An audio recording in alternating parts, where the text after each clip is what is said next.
All right, now we're on packet 3. Congratulations. And what we're looking at here is we're trying to figure out more about this moving charge in the circuit. Where does the moving charge originate? Where does the charge that flows through a light bulb filament come from? Where was it located before it began to move?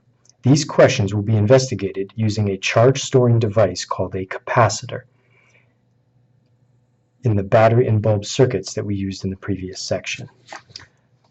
And we've got to learn some more symbols for drawing our diagrams. We've already learned some, like the light bulb symbol and that sort of thing. We're going to learn some more, the symbol for batteries, for example.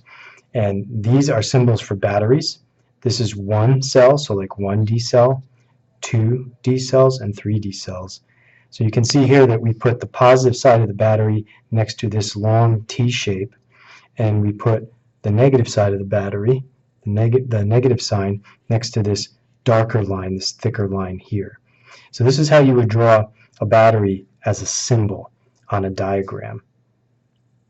All right, the plus sign shows the positive terminal of the battery, the negative terminal of the battery. We've got some other symbols. We've got the light bulb, which you've already used. It's a lit bulb, has the lines, the rays coming out of it. Unlit bulb doesn't. We can put an R in there if we want it to be a round bulb, or an L for a long bulb, and a line is a wire.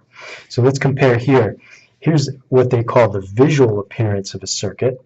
It shows the actual battery. So this is like basically a drawing of how it kind of looks, right, with the batteries in their battery holder and the wires. And look at the schematic diagram. A couple things have changed. One is we're using a symbol for batteries instead of the actual batteries. Notice there's 3, right? And there's 3 batteries here. But the other thing that's changed is notice how we're using 90-degree angles on our wires. So we're making it into a square just to make it clearer what exactly is happening. So we don't have any squiggly lines. We're not trying to draw the way the wires actually look. Okay? Now, the deflection of a compass needle under a wire will reverse if the direction of charge flow in the wire reverses. And you've seen this when you had it set up with the compass and then you reversed how the wires were connected to the battery. You saw that the compass maybe was going counterclockwise before and now it goes clockwise. But this cannot tell you which of the 2 possible directions of charge flow is the actual one. In other words, is the charge coming out of the positive side of the batteries or out of the negative side of the batteries? The compass can't tell you that. It can only tell you that it's going one way when it's hooked up one way, and it switches to the other way when you reverse where the clips are connected. So the direction of movement in a simple circuit with lit bulbs is either counterclockwise or clockwise, but a compass cannot tell you which is actually occurring.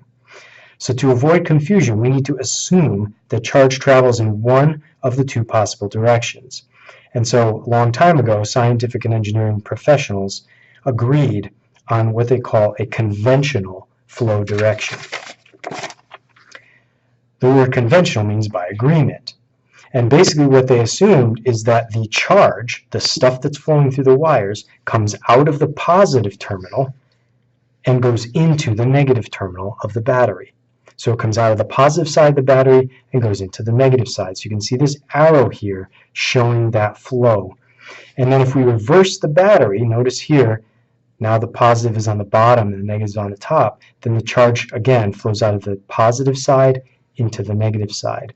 Notice how the compass would deflect the opposite direction if we switch the battery. Okay?